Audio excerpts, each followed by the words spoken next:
What I like about this particular review done by the Lancet, it actually looks at oral supplementation of vitamin D in regard to vitamin D helping prevent severe asthma attacks.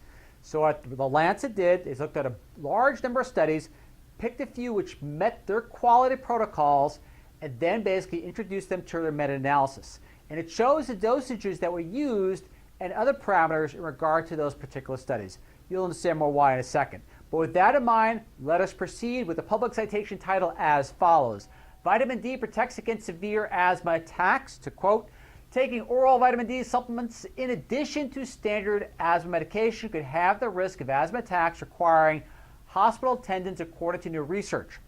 Overall, the researchers found that vitamin D supplementation resulted in, and this is dramatic results. To proceed, a 30% reduction in the rate of asthma attacks requiring treatment with steroid tablets or injection from a 0.43 events per person per year to a 0.30.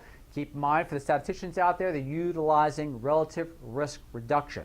As you'll see further, a 50% reduction, hence half, in the risk of experiencing at least one asthma attack requiring accident and emergency department attendance and or hospitalization from 6% of the people experiencing such event to 3%. Again, relative risk reduction. So with that in mind, let's go into the study parameters, which is important because you can get the opportunity to see the dosages and the length of time that the individuals in regard to these variety of studies were actually included in these studies. You'll see. All right, to proceed, citation title as forward, vitamin D supplementation to prevent asthma, exacerbations, a systematic review, and meta-analysis of individual participant data. Methods, there's an excerpt of those methods right there to see how many studies they went through.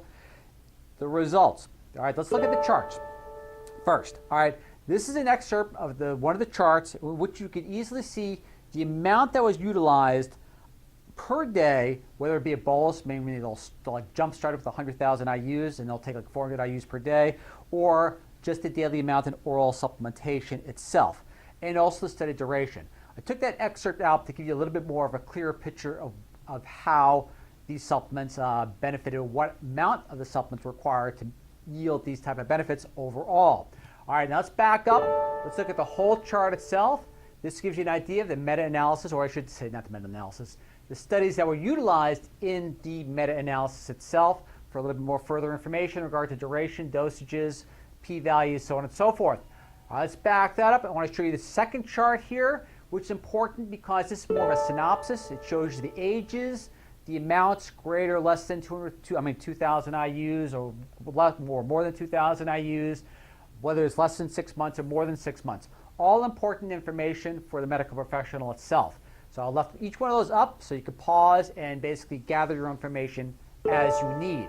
But to conclude, vitamin D supplementation was found to be safe at the doses administered. No instances of excessively high calcium levels or renal stones were seen, and serious events were evenly distributed between participants taking vitamin D and those on a placebo, meaning there was no significant difference between either group in regard to adverse events. But as you can see, some of those dosages may cause you to be a little bit timid in regard to it, but again, the safety ratings as concluded by the researchers itself.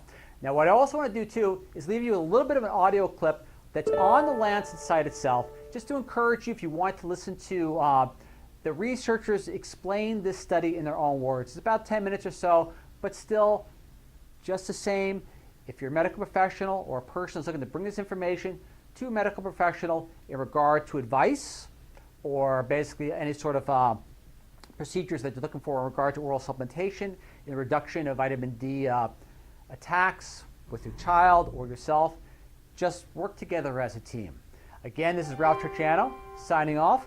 Look forward to seeing you all once again in 7 days. Incredible, incredible benefits in regard to oral supplementation in vitamin D itself. And thank you very, very much. With that in mind, I leave you with a short clip of the audio from the Lancet site itself. Catch you next time. Thank you. Bye. Thank you. So what prompted this investigation into vitamin D in people with asthma? Well, there's a range of evidence suggesting that vitamin D might be of benefit to patients with asthma. First of all, from the lab, in vitro studies show that vitamin D supports a range of antiviral and anti-inflammatory responses. And of course, asthma exacerbations are principally precipitated by viral respiratory infections, particularly in children. We also know that the regulatory cytokine interleukin-10 is important in dampening down inflammation in the asthmatic airway, and vitamin D is known to induce that cytokine. So there was a strong a priori biological rationale to proceed to clinical studies. There are also a number of clinical studies which have observed that low vitamin D status associates with increased risk of asthma exacerbation in both children and adults. On this basis, some years ago, a number of randomized controlled trials started to be conducted to investigate whether vitamin D supplementation